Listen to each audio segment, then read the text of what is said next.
በአዲስ አበባ ዕጣ ፈንታ ሊወስን የሚገባው ሪፈረንደም ከተባለም ፖፑላር ሪፈረንደም ያካሄድ ከተባለ የአዲስ አበባ ህዝብ ነው እንጂ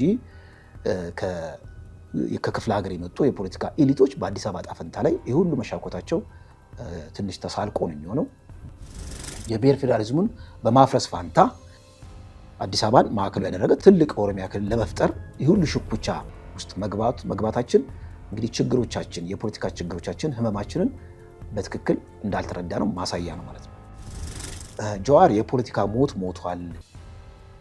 ተጽዕኖ በጣም ኦልሞስት ባትሪ ሎ ሆኗል እና የፖለቲካ ሪኢንጂነሪንግ ወይም ደግሞ የፖለቲካ ህዳሴ ለመፍጠር የተለያዩ ሴራዎችን እየጎነጎኑ ነው ብለው ያስቀምጣሉ።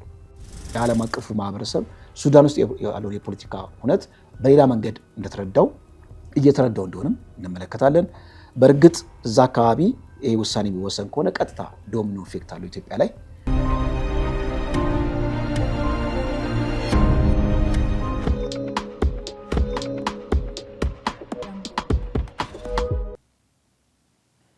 ሰላም ጤና ይስጥልኝ ውድ ተመልካቾቻችን፣ ልዩ የትንታኔ ዝግጅታችንን ጀምረናል። እንደተለመደው ቻናላችን ላይክ እና ሰብስክራይብ እያደረጋችሁ አብራችሁ ልትቆዩ ከወዲሁ እንጠይቃችኋለን። እጅ ላይ ያሉት መረጃዎች እዚህ ከአዲስ አበባ ጋር በተያያዘ አጠቃላይ ሀገራዊ ምክክር ኮሚሽኑ ጋር በተያያዘ ብዙ አወዛጋቢ መረጃዎች ወጥተዋል። እሱ ላይ በስፋት ሄድበታለሁ። ለጥቆ ያለኝ መረጃ በዚህ በጀዋርና በአስረስ ማረ ወይም ጀዋር ወለጋ አካባቢ ካለው የፋኖ አደረጃጀት ጋር ባወጣው መረጃ ተከትሎ ውዝግብ ተከስቷል በፋኖና በጀዋር መካከልና የዚህ ፖለቲካው አንድምታው ምንድነው የሚለው ነገር ከግራ ከቀኙ ያሉትን ሐሳቦች እናንሸራሽራለን ማለት ነው። ጊዜ ካለኝ ሌሎችም መረጃዎችን እጄ ላይ ያሉ ወደ እናንተ አደርሳለሁ። ቻናሉን ላይክ፣ ሰብስክራይብ እንድታደርጉ ደግሜ እጠይቃችኋለሁ። እንግዲህ የምክክር ኮሚሽኑን በተመለከተ ላለፉት 40 ቀናት ሲካሄድ የነበረው የምክክር ኮሚሽን ኦልሬዲ ተጠናቋል። ብዙ አወዛጋቢ ነገሮችን ይዞ እንዳለፈ ገና የምክክር ኮሚሽኑ እንደተጠናቀቀ የፖለቲካ ፓርቲዎች የሚያወጡትን መግለጫ መመልከት እንችላለን። እንግዲህ እናት ፓርቲ ምንድን ያለው? እናት ፓርቲ በቃ ቀውስ ጠማቂ ነው የሆነው ይሄ ምክክር ኮሚሽን ቀውስን ለማብረድ ወይም ደግሞ የኢትዮጵያን ችግር እልባት ለመስጠት ተብሎ ታስቦ ነገር ግን የበለጠ ቀውስ ጠማቂ ሆኖ አልፈዋል የሚለው የእናት ፓርቲ የተቀመጡትን አሰራሮች ሁሉ ራሱ የምክክር ኮሚሽኑ ነፃነቱን የሚያውቅ ነፃ አውጪ ሆኗል። የራሱን መመሪያ የጣሰ አጀንዳዎችን ሲሸራረፍ ነበረ ብሎ አስቀምጧል። በተለይ አዲስ አበባ ላይ የተካሄደው እንግዲህ የተለያዩ መስመሩን የሳተ ከህግ ያፈነገጠ አሰራሮችን ተመልክተናል። የኢትዮጵያ ሕዝብ መቀበል የለበትም የሚል እንግዲህ ጥሪ አቅርቧል። ሌላው አብን ነው። አብንም ተቀጥላ አጀንዳ በማሳረጊያው ላይ ተቀጥላ አጀንዳ በሁሉም እንግዲህ ተወያይ ንዑስ ኮሚቴ የጸደቀ አለ። እንግዲህ አዲስ አበባ የራሷን በራሷ የምታስተዳድር የፌዴራል ዋና ከተማ ነች የሚል አለ። ይሄ ኦልሬዲ ጸድቋል። ነገር ግን ከኦሮሚያ ክልል የመጡ ተወካዮች የኦሮሚያ ክልል ርዕሰ መዲና የሚለው ነገር በህገ መንግስቱ ላይ ይቀመጥ የሚለው አጀንዳ መስፈር አለበት ብለው ሲሟገቱ ነበር። በማሳረጊያው ላይ በመደምደሚያው ላይ ይሄን ነገር አምጥተዋል እና ይሄ አጀንዳ ህግን ባልተከተለ መልኩ በጓሮ በር እንግዲህ ምክክር ኮሚሽኑ የራሱን ህግ ጥሶ እንደ ተቀጥላ አጀንዳ አስቀምጦታል የሚል ነገር ነው። እዛ የምክክር ኮሚሽን ውስጥ ከወጡት ደግሞ እንግዲህ የኢዜማ ተወካይ የሆኑት ዮሐንስ መኮንን ምን ብለዋል? በዚህ የአዲስ አበባ ዕጣ ፈንታ በተመለከተ በልዩነት የተቀመጠ አጀንዳ ነው እንጂ ያው ውሳኔ ያልተሰጠበት ነው ብለዋል። አንዳንድ ግን የኦሮሞ ፖለቲከኞች ማህበራዊ ሚዲያ ላይ ወጥተው የተሳሳተ መረጃን ሲያጋሩ ተመልክተናል።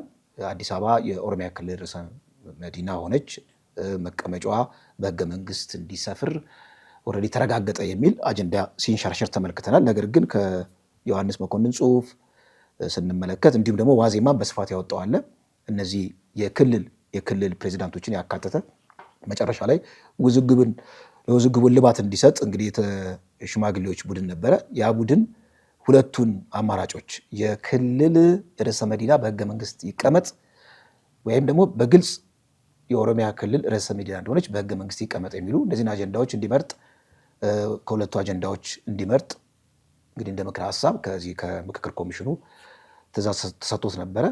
እንግዲህ በህገ መንግስት ይቀመጥ የሚለውን ልክ በልዩነት አጀንዳ ተይዞ እንድትጠናቀቀ ነው እንግዲህ ያለው መረጃ ማለት ነው። ዞሮ አጠቃላይ እንግዲህ ምክክር ኮሚሽን የተባለው ኢትዮጵያ ውስጥ ያለው ችግር የፖለቲካ አውድ በምን መልኩ መመልከት አለብን የሚለው ነገር ሰፋ አድርገን እናየው። እንግዲህ የምክክር ኮሚሽን የሚባለው በኮንሴፕት ደረጃ የሌሎች ዓለም ላይ የሚፈጸመው ምንድነው? አንድ ሀገር ጦርነት ውስጥ ገብቶ ግጭት ውስጥ ገብቶ በጣም መጠነ ሰፊ የሆነ ሰብአዊና ቁሳዊ ኪሳራ ከደረሰ በኋላ ብሔራዊ መግባባት እንዲፈጠር እንዲሁም ደግሞ የሽግግር ፍትህ እንዲፈጠር የተጎዱ ሰዎች በፍትህ እንዲካሱ ፖስት ዋር ሴናሪዮ ከጦርነት በኋላ ሀገርን የመገንባት ሶሻል ፋብሪክን ማህበራዊ መስተጋብርን እንደ አዲስ የመጠገን እና የማስተሳሰር ስራ ነው የሚሰራው። በአብዛኛው ጊዜ የፖስት ዋር ሴናሪዮ ነው እንደዚህ አይነት የምክክር ኮሚሽን። ስለዚህ ኢትዮጵያ ውስጥ ደግሞ ስንመለከት አማራ ክልል መጠነ ሰፊ ጦርነት አለ። ትግራይ እንግዲህ ኦልሬዲ እንደ ዲፋክቶ ስቴት አክት እያደረገ ነው። ኦሮሚያ ክልል በከፊል ጦርነት አለ እና የማዕከላዊ መንግስቱ አጠቃላይ የኢትዮጵያ ሉዓላዊ ግዛት አስተማማኝ በሆነ መልኩ ኮንትሮል በማያደርግበት ሁናቴ የምክክር ኮሚሽን የብሔራዊ ጉባኤ ማድረግ ብዙ ማህበረሰብን ማርጂናላይዝ ያደርጋል። ችግራችን የበለጠ ያባብሳል እንጂ ችግራችንን ሊያክም አይችልም የሚል የሙግት ሀሳብ ከመነሻው ጀምሮ ሲነሳ ነበረ። ይሄ የመጀመሪያው ሀሳብ ነው። በአብዛኛው ጊዜ የምክክር ኮሚሽኑ አባላት እንደ ሙግት ሀሳብ ለዚህ ለሚነሳው የሙግት ሀሳብ ካውንተር ማድረጊያ አርጊመንት ካውንተር የሚያደርጉበት አርጊመንት ምንድን ነው? ለምሳሌ ኮሎምቢያ ውስጥ ጦርነት ኮሎምቢያ ከፋርክ አማጽያን ጋር የኮሎምቢያ መንግስት ጦርነት እያካሄደ ኢትዮጵያን አይነት እንግዲህ ምክክር ኮሚሽን አቋቁሞ ጉባኤ ያካሂዷል ብለው ሲከራከሩ ይደመጣል። ነገር ግን ኮንቴክስት ማተርስ። ኮሎምቢያ ውስጥ ያለው የፖለቲካ ማህበራዊና ታሪካዊ ነባራዊ ሁኔታ ኢትዮጵያ ውስጥ ካለው ጋር ፈጽሞ የሚገናኝ አይደለም። ኮንቴክስቱ ይለያያል። በመሆኑም ይሄ መከራከሪያ ውሃ የሚያነሳ አይደለም ማለት ነው። እና ኢትዮጵያ ውስጥ ያሉ ችግሮች እንደዚህ ከዕለት በዕለት ከድጡ ወደ ማጡ እየሆነ ጉባኤ መቀመጡ በራሱ ተሳልቆ ሊሆን ይችላል የሚል ነገር ነው። ሌላው ደግሞ ከምዕራቢያኖቹ ተሞክሮ እንዳለ ኮፒ ፔስት የማድረግ ሁኔታም አለ። የኢትዮጵያ ነባራዊ ሁኔታ ከግምት የጣፈ ምክክር ሊደረግ ይገባል። ይህንም ደግሞ የኢትዮጵያን ኮንቴክስት በደንብ ሊመረመር ይገባል የሚለው ነገር እንግዲህ የመጀመሪያው በመዋገቻ ነበረ። ያ ሳይሆን ቀርቷል። ሁለተኛው የምክክር ኮሚሽኑ በህገ መንግስት የተሰጠው ስልጣን በጣም ውስን ነው። ለምሳሌ ምክክሩ ከተካሄደ በኋላ እንደ ምክረ ሀሳብ ነው እንጂ የሚያቀርበው ውሳኔ የማሳለፍ ወይም ደግሞ ከፍ ያለ ስታተስ በህገ መንግስቱ አልተሰጠውም፣ በአዋጅ አልተሰጠውም። የምክክር ኮሚሽኑ ጀስት ሪኮሜንዴሽን ነው። አንዳንዶች እንደውም አሁን የምክክር ኮሚሽኑ ያደረገው ጉባኤን እንደ ፋይናል ዲሲሽን አድርጎ የሚቆጥሩት አሉ። ይህ ምክረ ሀሳብ ነው። ከምክረ ሀሳብ ከማድረግ ይልቅ የምክክር ኮሚሽኑን ፓወር ከፍ አድርጎ በመንግስትም ጣልቃ ገብነት ሳይኖር በቀላሉ የኢትዮጵያን ችግር የሚፈታበትን የቁመና ሊሰጠው ይገባ ነበር ብለው የሚከራከሩ አሉ። ሶስተኛው ኢትዮጵያ እንግዲህ ተቋም አላዋለደችም።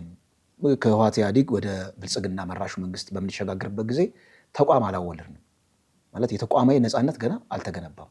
የሚዲያ፣ የአስፈጻሚው፣ የህግ አውጪው፣ የህግ ተርጓሚው አጠቃላይ ይህን ስንመለከታቸው ቁልጭ ያለ የስልጣን ክፍፍል የለም። ተቋሞችም በራሳቸው ነፃ የሚሆኑበት የፖለቲካ አውድ የለም እና ይሄ የምክክር ኮሚሽኑም በፌዴራል መንግስቱ ወይም ደግሞ በገዢው ፓርቲ በቀላሉ ሊጠመዘዝ ይችላል። የገዢው ፓርቲ ፍላጎት አስፈጻሚ ሊሆን ይችላል ተብሎም ሲጠረጠር ነበረ እና እነዚህን ምልክቶች አሁን እንግዲህ የተቃዋሚ ፓርቲዎች ያወጡትን ቅሬታ እንዲሁም ደግሞ በኋላ ላይ ማነሳው አለ። በዚህ በአማራ ብልጽግናና በኦሮሚያ ብልጽግና በመካከላቸው የነበረው መወጣጠር ከምን አንጻር ነው የሚለውን ነገርም እንግዲህ የምክክር ኮሚሽኑ በራሱ ኮሚሽኑ ያለው ቁመና አስተማማኝ ስላልሆነ በቀላሉ የመጠምዘዝ አደጋ አለው ብለው ለሚያነሱ ሰዎች እንደ ማረጋገጫ የወሰዱበት ሁኔታ አለ ማለት ነው። ዞሮ እንግዲህ አሁን የታዘብናቸው ነገሮች አሉ። አንዳንዶች በአብዛኛው ጊዜ እንግዲህ የምክክር ኮሚሽኑ ላይ በተለይ አሁን የብልጽግና ውስጥ መወጣጠር ተፈጠረ። እንዲሁም ብልጽግና እንግዲህ በራሱ እንደዚህ መወጣጠር ካለ ብልጽግና ውስጥ አንጻራዊ የሆነ ነፃነት አለ ማለት ነው፣ የሀሳብ ፍጭት አለ ማለት ነው የሚለው ነገር ብልጽግና ሆን ብሎ ለገበያ አቅርቧል ብለው በሂስ አይን የሚያዩት አሉ። ይህንም ዋቢ ለማድረግ እንግዲህ የአማራ ክልል ፕሬዚዳንቱ አረጋ ከበደ በምክክር ኮሚሽኑ ላይ ወይም በጉባኤው ላይ ለየት ያለ ያፈነገጠ ሀሳብ እንዳራመዱና ያን ተከትሎ ደግሞ የአብን ተወካዮች በአንድ ድምፅ የአረጋን አልበገር ባይነትን እንደው ለፖለቲካ ማርኬት ሲያውሉ ተመልክተናል። ይሄ ብዙ ኮንስፓይረሲ ያለው ከዚህ ጀርባ ብዙ ኮንስፓይረሲ ያለው ምክንያቱም የአረጋ ከበደን የፖለቲካ ስብዕና ሆን ብሎ ለማደስ የተወጠነ ሴራ ነው ተብሎ በአንድ ጽንፍ ሊተነተን ይችላል። ብዙዎችም ይህን ሀሳብ ሲያነሱትም ተመልክተናል። እንግዲህ የፕሬዚዳንት እንግዲህ አረጋ ከበደ በዚህ በአማራ ክልል ያለውን ችግር እንደምናውቀው ነው። ከብዙ ከእርሳቸው አቅም በላይ የሆነ ችግር አለ እና ያን ያህል እንግዲህ የአማራ ክልል ያለው የብልጽግና አደረጃጀት ብዙም አቅም የለውም ተብሎ ሲተች እንመለከታለን። ነገር ግን በዚህ በምክክር ኮሚሽኑ ጉባኤ ላይ ባዘጋጀው ጉባኤ ላይ እንግዲህ የአማራ ክልል ፕሬዚዳንቱ ያሳዩት አቋም ምናልባት ያላቸውን የፖለቲካ ኢንቴግሪቲ በእርግጥም እንደሚባለው የፌዴራል መንግስቱ ተቀጽላ ሳይሆኑ የራሳቸው ነፃነት አላቸው የሚለውን ነገር እንግዲህ በአደባባይ ለፖለቲካ ማርኬት እንደዋለ የምንመለከተው ምናልባት እንግዲህ የአብን ተወካዮች በአንድነት ጀግና የሚለውን ነገር እንግዲህ ሲያወሩ ተመልክተናል ማለት ነው። ማህበራዊ ሚዲያ ላይ መነጋገሪያ ሲያደርጉ ተመልክተናል። እዚህ ላይ እንግዲህ የተመለከትነው እንግዲህ ብልጽግና አንድ በዚህ በምክክር ኮሚሽኑ በዚህ በጉባኤው በተለይ አዲስ አበባ በተመለከተ አንድ ያተረፈው ነገር ከተባለ አይ ብልጽግና የሀሳብ ፍጭት ያለበት ፓርቲ ነው፣ እንግዲህ ነገሮችን በልዩነት ለመፍታትም ዲሞክራሲያዊ በሆነ መልኩ ነገሮችን ለመፍታት የሀሳብ ነፃነት ያለበትን ፓርቲ ነው የሚለው ነገር እንግዲህ ልክ እንደ ትርፍ ከተቆጠረ ይህን እንደ ትርፍ የሚወሰድበት ሁኔታ አለ። አንዴ ነው። ሁለተኛ እንግዲህ የፖለቲካ እንግዲህ ስብዕና በተለይ የአረጋ ከበደንና ወይም አማራ ክልል ያለውን የብልጽግና አደረጃጀት በእርግጥም ለህዝብ ተቆርቋሪ ነው የሚለውን ነገር እሱንም ለፖለቲካ ማርኬት ወይም ደግሞ እንደ ትርፍ ሊወሰድ የሚችልበት ሁኔታ አለ ማለት ነው። ሶስተኛ በዚህ አዲስ አበባን ጉዳይ በተመለከተ ከሌላው ከኢትዮጵያዊ እንዲሁም ደግሞ አጠቃላይ ኦሮሚያ ክልል ካሉት ኤሊቶች ሲወረወር የነበረውን ከሁለቱም አካባቢ መሳሳብ አለ። እሱን መሳሳብ ለጊዜውም ቢሆን የማርገብ የሚያረግብ አይነት ውሳኔ እንዳሳለፈ ይቆጠራል ማለት ነው። ይህ እንደ ትርፍ የሚወስዱት አለ። ኪሳራው ምንድነው? በጣም በሚያሳዝን ሁኔታ ኢትዮጵያውያን ችግሮቻችን ግን አላወቅነው ማለት ነው። የገዢው ፓርቲም ሆነ የፖለቲካ ኤሊቶቹ ችግሮቻችን የቱ ጋር እንደሆነ መገንዘብ አልቻልንም። በእርግጥ የኢትዮጵያ ችግር አዲስ አበባን የኦሮሚያ ክልል መቀመጫ ማድረግ ነው። ኦኬ መቀመጫ ሆነች፣ በሕገ መንግስት ተቀመጠ። ኦኬ በአንዲት ሌሊት በአንዲት ጀንበር እንደው በሚራክል በተአምር የኢትዮጵያ ችግር ይፈታል ማለት ነው ወይስ የኢትዮጵያ አጠቃላይ የፖለቲካ ምስቅልቅል አሁን ያለው ማህበራዊ ምስቅልቅል ምንጩ የት ነው የሚለውን ነገር ጭራሽ አልተነካም በዚህ ጉዳይ ማለት ነው። ይሄ የሚያሳየው አንደኛ የፖለቲካ አደረጃጀታችን የፖለቲካ ትርክታችን ከህወሓት ኢህአዴግ የሚቀዳ እንደሆነ ስቲል ህወሓት ኢህአዴግ የሚከተለው የፖለቲካ ርዕዮተ ዓለም ገዢ እንደሆነ በብልጽግና ውስጥ የሚያሳይ ነው።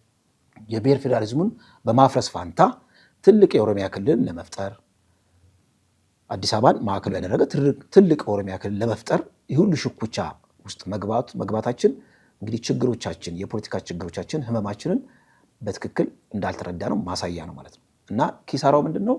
በቃ አሁን ያለው የፖለቲካ ኤሊት በገዢው ፓርቲ ውስጥ ያለው የፖለቲካ ኤሊት ከህወሓት ኢህአዴግ የፖለቲካ ኤሊት ጋር ወይም ህወሓት ኢህአዴግ ከሚያራምደው ርዕዮተ ዓለም ኩታ ገጠም ነው። ምንም ልዩነት የለውም። የኢትዮጵያን ሁኔታ የብሔር ፌዴራሊዝም የፈጠረውን ጣጣ የጎሳ ፖለቲካ የፈጠረውን ጣጣ በመረዳት ረገድ በፊት በወያኔ ዘመን ያለውን የፖለቲካ ስርዓት የሚያስታውስ ነው። ምክንያቱም ብልጽግና ውስጥ ይሄ ነገር በተሻለ መልኩ ኢንተርቴን አይደረግም። ቢያንስ በመሪ ደረጃ በመሪዎች ደረጃ ኢትዮጵያ ውስጥ የዜግነት ፖለቲካን ወይም ዜጋ ተኮር የሆነ ፖለቲካ ወደፊት ይመጣል። አሁን ያለው ጎሳ ተኮር ፖለቲካ እርስ በርስ እያጫረሰን ነው። ይሄ ብሔር ፌዴራሊዝም መከለስ አለበት። ይሄ ካልተከለሰ ከጠርሙስ ውስጥ አንዴ ጂን ከወጣ ልንመልሰው አንችልም። ሀገር አንዴ ካመለጠን ልንመልሰው አንችልም። ስለዚህ በጊዜ ችግሮቻችንን ለመፍታት በዚህ የብሔር ተኮር ፌዴራሊዝም ህገ መንግስቱን በተመለከተ በጣም ሰፋ ያለ ጨከን ያለ እርምጃ ጨከን ያለ ምክረ ሀሳብ ለገዢው ፓርቲ ይመጣል ተብሎ ሲታሰብ ምንም አይነት እንግዲህ በአዲስ አበባ ጉዳይ ብቻ ተሻክቶ በጣም ማይነር በሆኑ ጉንጭ አልፊ በሆኑ ንትርኮች ብዙ ጊዜ እንደተፈጀ ዋቢ ማድረግ ይቻል ማለት ነው። ሌላው የታዘብነው ነገር ምንድነው? እንግዲህ አዲስ አበባነት ወይም የአዲስ አበባ ማህበረሰብ በጣም በሚያሳዝን ሁኔታ ውክልና አልባ እንደሆነ በኢትዮጵያ የፖለቲካ ዲስኮርስ ውስጥ ከ1983 ጀምሮ አዲስ አበባን ያገለለ ከተሜ ጠል የሆነ የፖለቲካ ዲስኮርስ ኢንጀክት እንደተደረገ እናውቃለን። ይሄ ኢንጀክት የተደረገው ከተሜ ጠል የሆነው የፖለቲካ ርዕዮት ወደ ኢትዮጵያ የፖለቲካ ዲስኮርስ ኢንጀክት ከተደረገ በኋላ እንግዲህ መዋቅራዊ ስጋ ለብሰዋል። ህገ መንግስት ተቀርጾለታል። የፌዴራል ስርዓቱ በሙሉ ከተሜ ጠል የሆነ የፖለቲካ ስርዓት እንደተተከለ እናውቃለን። እና የከተሜው ማህበረሰብ ውክልና አልባ ነው። በራሱ ጉዳይ የሚወስኑለት ሌሎች ናቸው። ስለዚህ በኢትዮጵያ በአዲስ አበባ ዕጣ ፈንታ ሊወስን የሚገባው ሪፈረንደም ከተባለም ፖፑላር ሪፈረንደም ያካሄድ ከተባለ የአዲስ አበባ ህዝብ ነው እንጂ ከክፍለ ሀገር የመጡ የፖለቲካ ኤሊቶች በአዲስ አበባ ዕጣ ፈንታ ላይ የሁሉ መሻኮታቸው ትንሽ ተሳልቆ ነው የሚሆነው።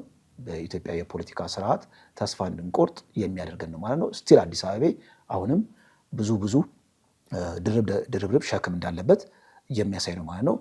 እንግዲህ የምክክር ኮሚሽኑን በተመለከተ ወይም የአዲስ አበባ ጉዳይ በተመለከተ ቅድም እንዳስቀመጥኩት የራሷ ዕድል በራስ መወሰድ የምትችልበት ያው የፌዴራል ከተማ እንደሆነች የሚለው አለ።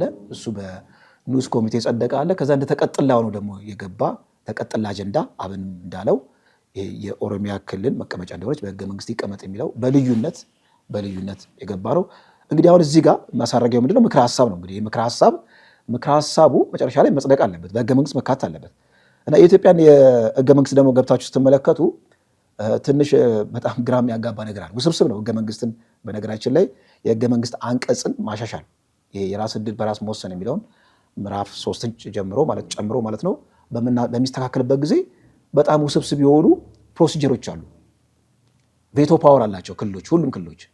እነዚህ ክልሎች ከሁሉም ክልሎች ከ11ዱም ክልሎች ለምሳሌ 10 እሺ ብሎ የአዲስ አበባ ጉዳይ ወይም ደግሞ የኦሮሚያ ክልል መቀመጫ አዲስ አበባ ትሆን የሚለው 10ሩም ክልሎች ተስማምተው አንዱ ክልል እምቢ ካለ ወይም ካልወሰነ በቬቶ ፓወር የማጠፍ አቅም አለው ማለት ነው። ምክንያቱም ህገ መንግስት ውስጥ ሊሰፍር የሚችለው ሁሉም ክልሎች ከ2/3 አብላጫ ድምፅ በላይ በክልል ምክር ቤት ሲያጸድቁት ከዛ ሁለቱም ምክር ቤቶች ሃውስ ኦፍ ፌዴሬሽን እና ተወካዮች ምክር ቤት በተዋረድ ሲያጸድቁት ነው የሚል አለ እንግዲህ ተቀምጧል። ስለዚህ የክልል ምክር ቤቶች ይህን ነገር ካላጸደቁት በእኩል ደረጃ በኮንሰንሰስ ደረጃ በህገ መንግስት ውስጥ የመግባቱ ራሱ ጉዳይ አጀንዳው የመግባቱ ጉዳይ ራሱ ሌላ ሄዴክ ነው ማለት ነው። ምክንያቱም የኢትዮጵያ ህገ መንግስት በጣም ሪጂድ ህገ መንግስት ነው ይባላል። ለማሻሻል በጣም አስቸጋሪ ነው። አንቀጽ 39ን ለመሰረዝ ቬቶ ፓወር ያስፈልጋል። አንቀጽ 39ን ይሄ መገንጠል የሚለውን ለመሰረዝ ማለት ነው። ወይም ምዕራፍ 3 ላይ ያሉትን አጠቃላይ አርቲክሎችን ለማሻሻል እንግዲህ እያንዳንዱ ክልል መወሰን አለበት የሚል ነገር ነው። እንግዲህ አዲስ አበባን በተመለከተ ኮንሰንሰስ እንዲደረስ ከተፈለገ ሁሉም የክልል ምክር ቤቶች ሊወስኑ ይገባል የሚለው ይሄ መሰመር አለበት።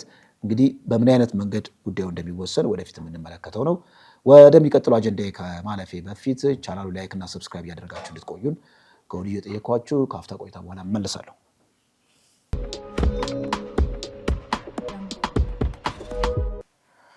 ቀጣዩ መረጃዬ በጀዋር እንግዲህ ከሰሞኑ ወለጋ አካባቢ ያለውን ፋኖ በተመለከተ እያወጣ ያለው መረጃ ትኩረትን የሚስብ ነው። በዚህ ሪዮት በተባለው ሚዲያ ላይ እርሱ ቃለ መጠይቅ ካደረገ በኋላ ለእሱ ደግሞ ግብረ መልስ የፋኖ ህዝብ ግንኙነቱ አስረስ ማረም ግብረ መልስ ሰጥቷል። እንግዲህ ሁለቱን ቁጭ አድርገን መጀመሪያ የጀዋርን ሀሳብ በደንብ እንመርምረው። ጀዋር ለምንድን ነው እነዚህን ሀሳቦች መደጋገም የጀመረው የሚለውን ነገር ጀዋርን በተመለከተ ብዙ አወዛጋቢ አስተያየቶች አሉ። ጀዋር እንግዲህ ልክ የለውጡ አካባቢ ፊገር ነበረ። ከዛ ከተወሰነ ጊዜ በኋላ ኢሜጅ የፖለቲካ ኢሜጁ እየቀነሰ መጥቶ ኢቭን እስር ቤት እስከ መግባት ደረጃ ደርሶ ከዛ በኋላ ከሀገር የወጣ ነው እና አንዳንዶች ጀዋር የፖለቲካ ሞቷል፣ ተጽዕኖ በጣም ኦልሞስት ባትሪ ሎ ሆኗል እና የፖለቲካ ሪኢንጂነሪንግ ወይም ደግሞ የፖለቲካ ህዳሴ ለመፍጠር የተለያዩ ሴራዎችን እየጎነጎኑ ነው ብላ ያስቀምጣሉ። ሌሎች ጀዋር በግል ጠቅላይ ሚኒስትሩን አምርሮ ከመጥላት ባሻገር አሁን ያለውን ብልጽግና አይቃወምም። ብዙ ጊዜ ስርዓቱን ሳይሆን የሚቃወመው ጠቅላይ ሚኒስትሩን በግል የሚያብጠለጥረው። ያ ደግሞ የሚያሳየው ምንድነው? ጀዋር የሆነ የፖለቲካ ፖዚሽን ይፈልጋል አሁን ባለው ብልጽግና ውስጥ ብለው የሚከራከሩ ደግሞ አሉ። ሶስተኛው ጀዋር በፊት የፖለቲካ ማቹሪቲ ችግር ነበረበት። ቀጥታ አዲስ አበባን ሳያት ነው ወደ ሲንጋፖር ሄደው አዲስ አበባ ውስጥ ያለውን የፖለቲካ ዳይናሚክስ፣ ሀገራዊ ዳይናሚክስ፣ ማህበራዊ ዳይናሚክስ አይረዳውም እና ከተወሰነ ጊዜ በኋላ ግን ከለውጡ በኋላ ከታሰረ በኋላ ከራሱ ጋር መክሮ የኢትዮጵያን ፖለቲካ ተረድቶ በተሻለ አቋም ወደፊት መጥተዋል ብለው ደግሞ የሚከራከሩ ደግሞ አሉ። ሌላ በአራተኛነት ጀዋር በጣም ልክ የማካቬሊያን አይነት መሪ የሚከተለው ልክ እንደ ስስት የመቃየር ለዓላማ የትኛውንም ሚንስ የሚጠቀም ሰክሰስ ባይ ኤኒ ሚንስ ኢንድ ጀስቲፋይ ዘ ሚንስ እንደሚባለው በየትኛው መንገድ ዓላማን አሳካ የሚለውን አካሄድ የሚከተል ነው። ስለዚህ ጀዋር እንደየአስፈላጊነቱ ብልጽግናንም ፋኖንም ቲፒኤልኤፍንም እያቀረበ ለሚፈልገው ጠባብ የፖለቲካ ዓላማ ነገሮችን ሲያውል እንመለከታለን ብለው ደግሞ የሚቀመጥበት አራተኛ ማዕቀፍ አለ ማለት ነው። እነዚህ ሁሉ ማዕቀፎችን ወደ ጠረጴዛ ላይ አመተን የሰሞኑን ውዝግብ ስንመለከት ብዙ ትርጉም የሚሰጥ ነገር እንመለከታለን ማለት ነው። ጀዋር ወለጋ አካባቢ ያለውን እንግዲህ እንቅስቃሴ በተመለከተ ከዚህ ቀደም እንግዲህ ማንነት ተኮር ጥቃት ነበረ። ብዙ የአማራ ብሔር ተወላጆች እዛ አካባቢ በጣም ሲሞቱ ነበረ። በተለይ ለውጡ ልክ የለውጡ አካባቢ ማለት ቲፒኤልኤፍ ተመቶ ወደ መቀሌ ከሄደ በኋላ በብዛት የአማራ ተወላጆች በዚህ ወለጋ ላይ ይጨፈጨፉ ነበረ። በጊዜው የነበረው ምንድን ነው እንግዲህ የኢትዮጵያ ፌዴራል ስርዓት በህገ መንግስት ወይም ደግሞ በተቋም አልነበረም የቆመው በፓርቲ አምባገነንነት ነበረ። ቲፒኤልኤፍ ደግሞ ይህንን የፓርቲ አምባገነንነት በደንብ አድርጎ ኮንሶሌት አድርጎ ይዞ ነበረ እና ቲፒኤልኤፍ ሲመታ ፌዴራል ስርዓቱን የሚጠብቅ ምንም አይነት ተቋም ስላልነበረ ዜጎች ሜዳ ላይ ተጣሉ። በዚህም ምክንያት ማንነት ተኮር ጥቃት ተፋፋመ። መዋቅር የወለደው ችግር ነው ተብሎ ሲወሳ የነበረበት ሁኔታ ነበር ማለት ነው እና ያ ጭፍጨፋን በተመለከተ ብዙ ትርክቶች ይካሄድ ነበር እና በጊዜው እንግዲህ ጀዋር ለሚጨፈጨፉ ማንነት ተኮር በሆነ መልኩ ለተጨፈጨፉ የአማራ ብሔር ተወላጆች አንድ ቀን ድምፅ ሲሆን ተሰምቶም አይታወቅም እና አሁን እንግዲህ ወለጋ አካባቢ ለሆነ የፖለቲካ ትርፍ ነው እንጂ ብቅ ያለው በእርግጥ የዜጎች ሞት እዛ አካባቢ የሚሞቱት የኦሮሞ ብሔር ተወላጆች የአማራ ብሔር ተወላጆች ግድ ብሎት አይደለም ተብሎ ሊታይ ይችላል ማለት ነው። ለምንድን ነው እንደዚህ የሚባለው? ጀዋር እንግዲህ በአንድ ጊዜ ሁለት ወፍ ለመምታት ፈልጓል። እዚህ ጋር ፋኖንም ብልጽግና መራሹንም ስርዓት ማለት ነው። አንደኛ እዛ አካባቢ የሚጨፈጨፉት ዜጎችን የሚጨፈጨፈው አደረጃጀት የተደራጀው በገዢው ፓርቲ የሚል ነገር አለ። ወይም እዛ አካባቢ ያለው ፋኖ ያደራጀው መንግስት ነው የሚል ነገር። አሁን እዚህ ጋር መንግስትንም ይመታል ፋኖንም ይመታል ማለት ነው። እዛ አካባቢ ያለው ፋኖ ብለው ራሳቸውን የሚጠሩና የሚንቀሳቀሱ ኃይሎች በቅጥረኛ ናቸው። ስለዚህ ምንም አይነት ሰፊ የሆነ የፖለቲካ አጀንዳ የላቸውም። ጠባብ የሆነ የገዢው ተቀጽላ ሆነው ዜጋን የሚጨፈጭፍ ነው የሚለው ነገር ያመጣል ማለት ነው። በአንድ ጊዜ ሁለት ወፍ እዚህ ጋር ሊመታ ያስባል ስንመለከተው ማለት ነው። ሁለተኛ እንግዲህ ጀዋር በኢትዮጵያ የፖለቲካ እንግዲህ እንቅስቃሴ ስንመለከተው ምንም አይነት አሁን ተጽዕኖ የለውም። አንደኛ ፓርቲ የለውም። ሁለተኛ እንግዲህ ወለጋ ውስጥ ያሉትንም የኦነግ እንግዲህ ኦላ የሚባሉት እሱ ከገዢው ፓርቲ ነፃ ናቸው ብሎ ኦላ የሚላቸውም እንግዲህ ከጀዋር ጋር ያላቸውም ንክኪ ወይም ቅርርብ ግልጽም አይደለም። ምንም የታየም ነገር የለም። ከዚህ ባሻገር እንግዲህ ጀዋር ኢትዮጵያ ፖለቲካ ውስጥ ዳግም ለመግባት በሚያስብበት ጊዜ ምናልባት እዚህ የፋኖ ቲፒኤልኤፍ እና እንዲሁም ደግሞ የኦሮሞ ነፃነት ሰራዊት እነሱ አካባቢ እነሱ አንድ ላይ እንሰራለን እንደራጃለን የሚለው ነገር ወደ ሚዲያ መጥተዋል እና እዛ ውስጥ እንግዲህ ለመግባት ጫና እያሳደረ ነው። ምክንያቱም የፖለቲካ ሪበርዝ ፈልጓል፣ ራሱን በአዲስ መልክ ለመውለድ ፈልጓል ተብሎ ይቀመጣል ማለት እና ወለጋ ያለው እንግዲህ አጠቃላይ እንቅስቃሴ ለዜጎች መሬት ላይ ለሚሞተው ንጹሐን ዜጎች ታስቦ ሳይሆን ለፖለቲካ ቁማር ነው። ጀዋርም ስንመለከቱ የፖለቲካ ቁማር ለመቆመር የሄደበት ብዙ ርቀት አለ የሚል ነገር ነው። ዛሬ ጠዋት እንግዲህ አዲስ ስታንዳርድ የተባለው የመረጃ አውታር ያወጣው አለ በጀዋርና በዚህ በአስረስ ጉዳይ አስረስ ማረ የሰጠው ምላሽ አለ፣ ግብረ መልስ አለ ለጀዋር እና እሱን በተመለከተ ምንድን ነው የሚለው እንግዲህ እዛ ላይ እንግዲህ አስረስ ማረ እዚህ ቴዲ ሪዮት ላይ ቀርቦ ሀሳቡን በሚናገርበት ጊዜ ምን ብሏል? አይ ጠቅሶ የዚህ ኦነግ አመራሮችን ጠቅሶ ከኛ ጋር አንድ ላይ ይሰራሉ ብሎ ተናግሮ ነበረ።